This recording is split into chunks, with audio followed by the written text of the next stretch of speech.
back in 2020, I was the first Australian to win at the Youth Olympics, I think in winter, I'm not sure about summer. And it was definitely a very cool and eye-opening moment because I think it was still in that first year that I started competing overseas.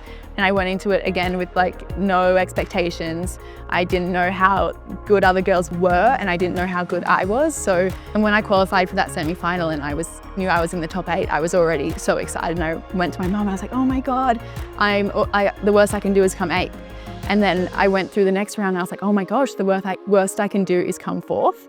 And at that stage, I had the momentum and a few wins in the other rounds. So I was like, okay, something can really happen here. And it did. And when I won, it was pretty crazy. And I was like, okay, this is my life now. Snowboard cross, there's no feeling that can replicate it. And that's why I love it so much. It incorporates all of my favorite parts about snowboarding and all my favorite parts about life. It's never the same. No snowboard cross track is ever the same.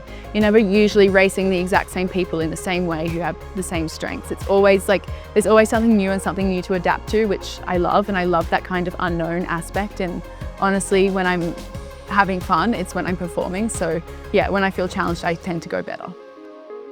I don't find actual just snowboarding very dangerous, but there's definitely elements of it that keep me on my toes, and I'm definitely nervous doing those things, like hitting big jumps for the first time, hitting a board across course for the first time without hitting it.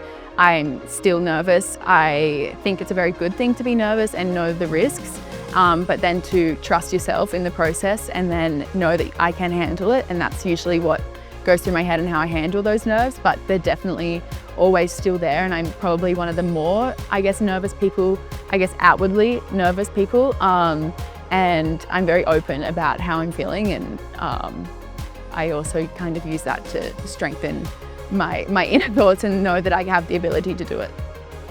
And like when I say that I'm more nervous, I think I'm probably more open to accepting those nerves than some people who just want to block them out. But I definitely love taking risks. I do it a lot. I like the adrenaline and I like overcoming things. I think having the self-belief, and it's growing, but having that feeling of doing something that you were scared to do, it just feels like you've overcome something and you kind of get like a buzz from doing it. And it's always easy to look at like the bad outcome of something, but to know the good outcome of something as well is just as important. So knowing how you would feel after doing something that you're uncomfortable doing and the growth that can come from that is big. I think that the resilience has really developed probably in the last couple years. I think after I started getting results on the World Cup circuit and then not having those results, you kind of learn a lot about yourself, and it kind of reveals these things that they're a little bit dark sometimes, but then learning how to deal with those really makes your life a lot more positive, and you know how to handle these situations. And yeah, I think that overcoming those little bits and doing everything anyway, and you know that you're scared and you might not want a bad outcome, but doing it anyway makes you feel better, and you just keep going, and then eventually you do have a good outcome. I think it's very important to be yourself and be around people who are like-minded and that can resonate with you and you can relate to, because often as an athlete you have quite, high-end competitiveness, and that might not be as well received in somewhere else. So I think it's something that's very common among athletes. So it's kind of nice to bond over that. I definitely have started doing a lot more mental side of things. I think it's a very important aspect, and there's different ways to handle it, and there's a physical and mental way to do it and a strictly mental way to do it. The mental way would be, visualization, setting goals, whatever it may be that works with you. But then there's the physical mental side of it, where you can use,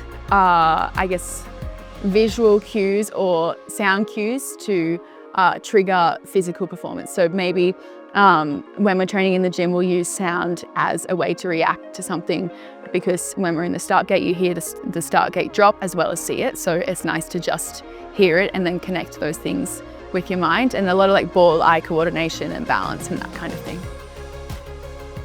I started snowboarding when I was 5. I was skiing before that when I was 2, but swapped over to snowboarding and my family was doing it all the time, and I think that's where I learned a lot of my habits just from copying him when I was young.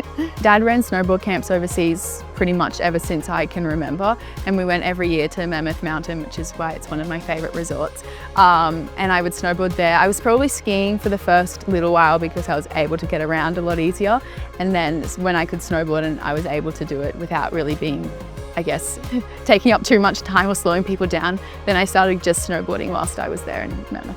So I'm probably more so focusing on my snowboarding rather than the games. I think that it's important not to have a big focus on one event because there's already naturally a lot of attention to the Olympics, and I think it's equally as important for the World Cups to go as successful as they can, so then when you go into the games you have the confidence from the previous competitions.